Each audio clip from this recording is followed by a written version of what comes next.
Whew.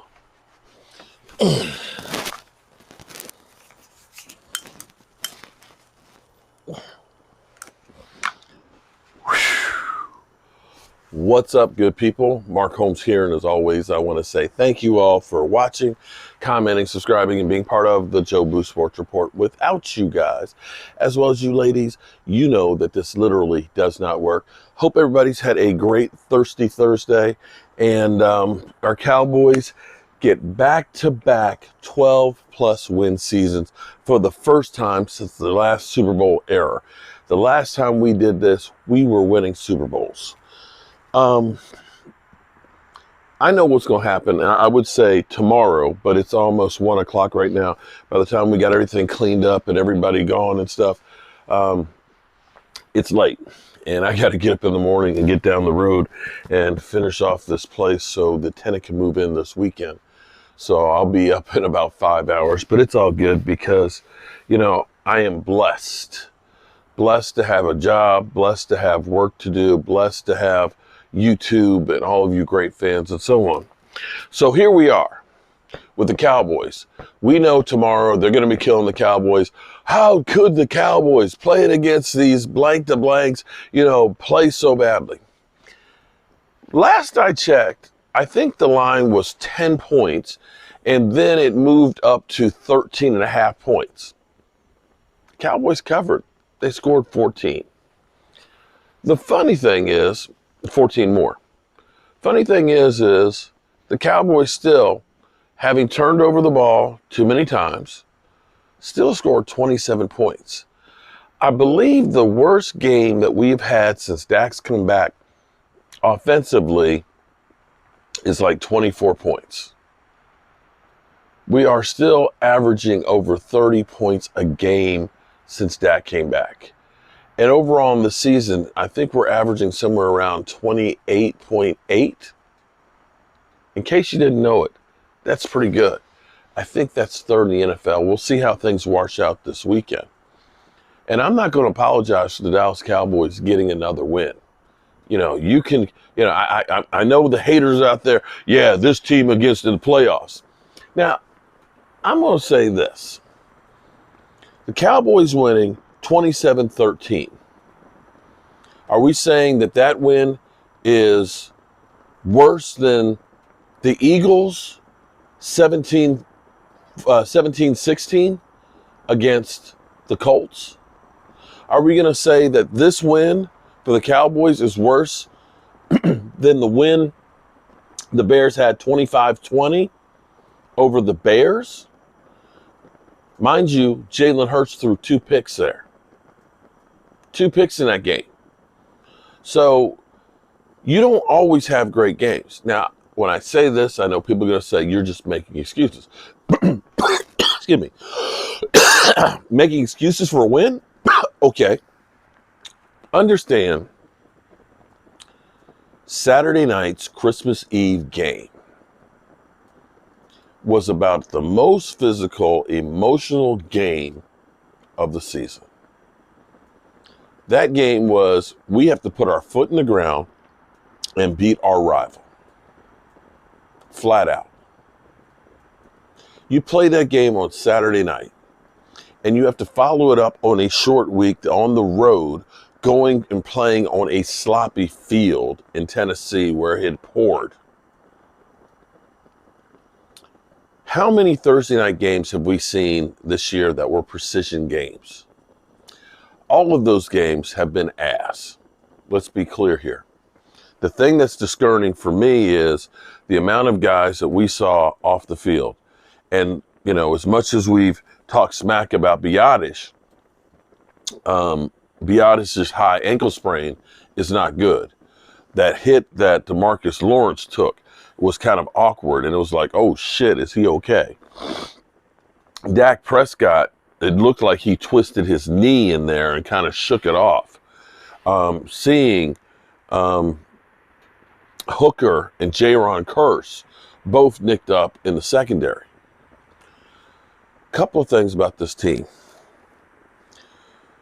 They talked about the Dallas Cowboys defense last year being the number one taking the football away. And to a man, everybody said, that can't happen again. That's just luck getting takeaways. Well, here we are this year. The Cowboys are leading the NFL in taking the football away. Again, second year in a row. Again, back-to-back playoff seasons with 12-plus wins. Okay. Things we have not done before. Now let's get to these game balls. Tonight was sloppy, but again, I attribute a lot of that to being a short week and playing against a lot of guys that were unknowns. And when I look at this, and I touched on this earlier today, I remember a couple years back that the Eagles were losing players left and right, and they were bringing up no-name guys late in the season, and they were working for the team, working out. And part of that I attribute to it from being guys that haven't been beat down all season. They're fresh legs, and they're getting in there and getting a chance to try and shine and say and make a future for themselves. And a lot of times those guys are really, really hungry. And that's why it's unpredictable, because there's no book out on this on the guys you're playing. You don't know how they attack them or what's good to try and stop them one way or the other. So we were unable to really run the ball. And Tennessee is one of the best run-stopping teams in football, and they're very physical. And having a physical team back after playing a really physical game just on Saturday is tough. And it showed in the running game, because our running game was terrible. A lot of people end up saying it's because you didn't have Tony Pollard. I don't know that Tony Pollard's sledding would have been much better tonight than what we got. Dak had one interception, boom. Peyton Hendershot playing hot potato with the football, bobbling it up, and boom, another pick. The second one was on Dak, and it seems like Dak does one of those every game. But you know what? I remember last year when Colin Cowherd was talking about, I can't remember which quarterback, but he was throwing quite a bit of interceptions. Colin Cowherd said, I don't mind some interceptions. They're not really that bad. And if the Cowboys, with interceptions, are winning games and one of the highest scoring offenses in football, I'm okay with having a couple interceptions, as long as they continue to do that. If it ends up being that we're not scoring points and we're having interceptions, then there's a problem. But somehow, we have a problem with actually winning games. And I believe since Dak Prescott has come back, the team has been 8-2.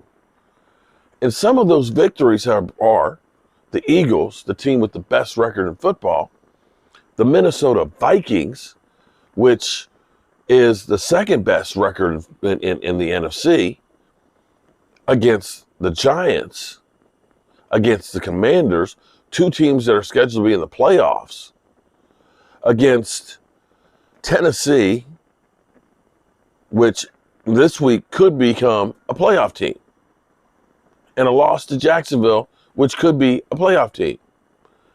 They've gone the gauntlet with some really good teams, and they've come out on top, most of them.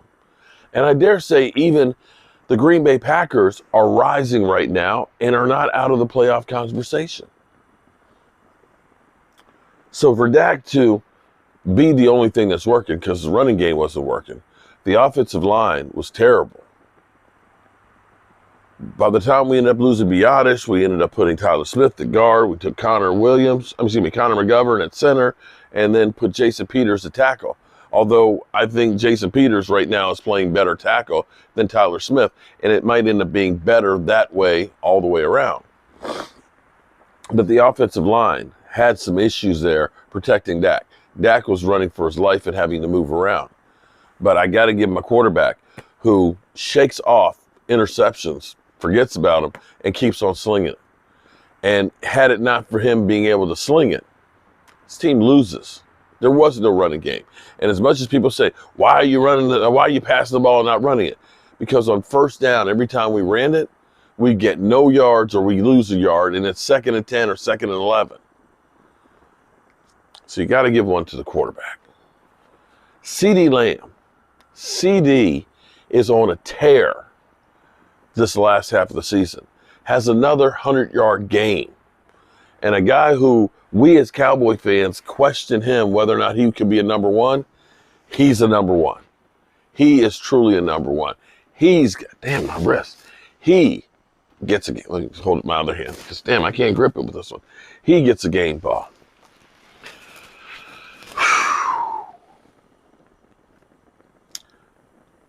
Dalton Schultz got another touchdown and still has too many drops.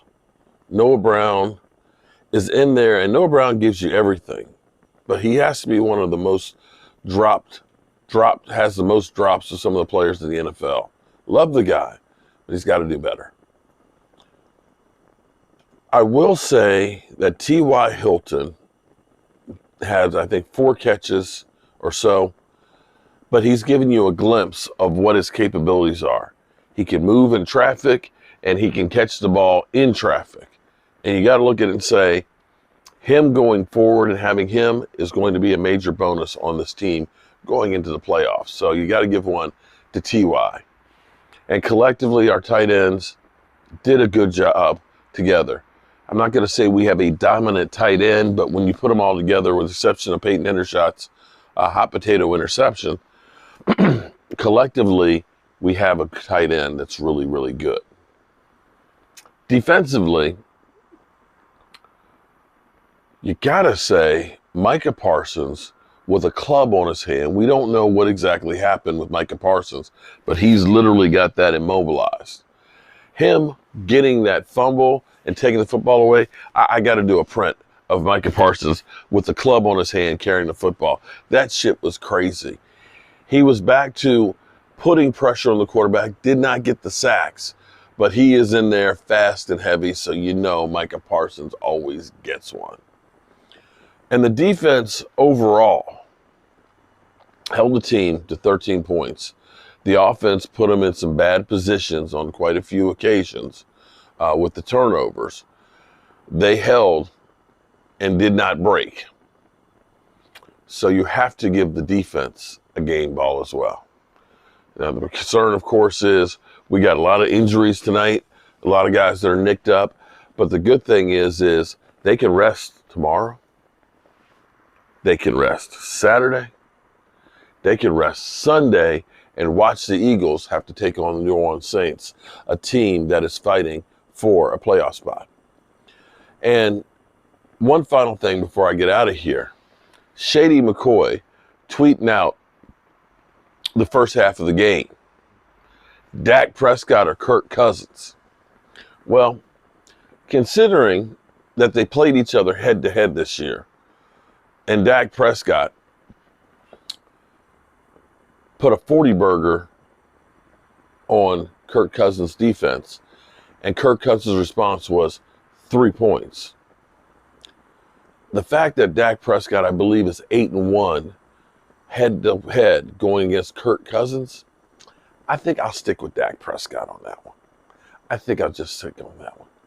And when I look at points differential at one point when I think Minnesota was -3 and we're like plus 100, I think I'll stick with Dak. Shady, sometimes it's better to be quiet and let people think that you're an idiot instead of opening your mouth and letting them know that you're an idiot. Anyway,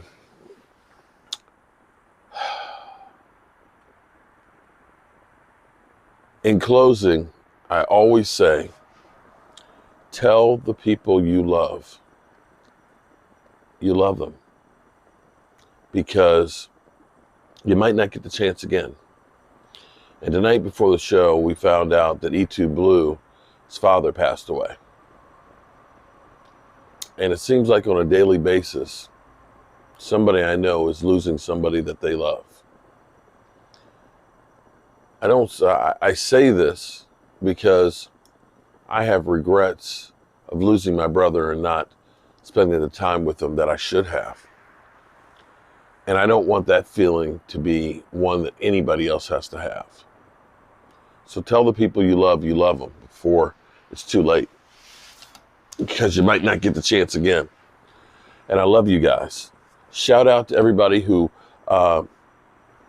subbed up to DMV. He's now at 6,000 subscribers. And shout out to everybody who subbed up to Primetime Phil and Game Time that are now at plus 500 subscribers. You guys are the real MVPs. Good night, and God willing, I'll see you in a few hours.